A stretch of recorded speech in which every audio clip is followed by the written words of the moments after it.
थोड़ा सा ऐसे बैठ जाइए। ये हैं पालकी जी ना? जी, नमस्ते, मेरा नाम है पालकी। हाँ। मैं सेंट मार्टिन से आई हूँ और बस कुछ ही दिनों के लिए आई थी। मेरी फ्रेंड स्नेहल ऑलरेडी इनसे ट्रीटमेंट ले रही थी और उसने मुझे बताया था इनके बारे में। और मुझे पिछले 2 साल से पेट की बहुत तकलीफ़ थी। Stomach problems, leaky gut and IBS, ये सारी प्रॉब्लम्स थी, जो बहुत कुछ करने पर, आयुर्वेदिक वगैरह करने पर, मेरी खुद की मेडिसिन्स वगैरह मैंने जो किए उससे ठीक नहीं हुआ था। तब मुझे स्नेहल ने बोला था कि यहाँ आना और रमेश जी यहाँ पे आपको ट्रीट कर देंगे। एंड जब मैंने उनसे बात की तो उन्होंने कहा मेरे टाइम के हिसाब से 21 सेशन में वो मुझे कम से थोड़ा कम? कम से कम 21 सेशन में वो मुझे आराम दिला सकते हैं। तो 21 सेशन मैंने रमेश जी से लिए and I think within 10-12 sessions में ही मुझे पूरा कंप्लीट आराम आ चुका था।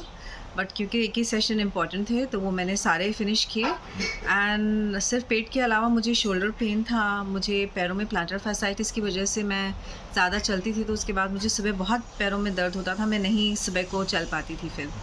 तो वो भी सब मेरा ठीक हो गया है। अभी मैं सारे दिन चलती हूँ, उसके बाद भी मुझे पैरों में दर्द नहीं होता। सब कुछ खा लेती हूँ, खा पी लेती हूँ, सब हज़म हो जाता है। पहले कुछ चीज़ें खाती थी तो मुझे वो ठंडी पकड़ती थी, पैरों में दर्द, हाथों में दर्द अगले दिन हो जाता था। तो अभी रमेश जी के कहने पर मैंने वो भी सब खाकर देखा, सब खाया पिया और सब हज़म हो गया, मुझे कोई तकलीफ़ नहीं हुई है। मेरे लिए रमेश जी भगवान समान है। थैंक यू सो मच तो जी, भगवान थैंक यू तो वेरी भगवान है। मच। दूसरा एक और आँख के लिए ज़रा बता दीजिए, आँख में जो था। हाँ जी, मेरे को रिसेंटली चश्मा लगा था, रीडिंग ग्लासेस। तो मैं अभी जैसे डॉक्टर्स बोलते हैं 40 क्रॉस हो गए तो रीडिंग ग्लासेस एक मैंडेटरी नेसेसरी बता देते हैं। तो उनके बोलने पर मैंने लगा तो लिए रीडिंग ग्लासेस, बट वो रीडिंग ग्लासेस लगाने के बाद मुझे ऐसे लगा मैं ग्लासेस के बगैर बिल्कुल नहीं पढ़ पा रही हूँ अभी, जो कि पहले नहीं होता था। तो वो भी रमेश जी ने मुझे हेल्प किया और अभी मैं विदाउट द रीडिंग ग्लासेस में फिर से पढ़ने लगी हूँ। जबकि मैं सोच के आई थी कि यहाँ से और 2 ग्लासेस बनवा कर जाऊँगी, मुझे वो भी बनवाने की ज़रूरत नहीं है। So it has been an absolute magical journey with Ramesh ji. Thank you. Thank you.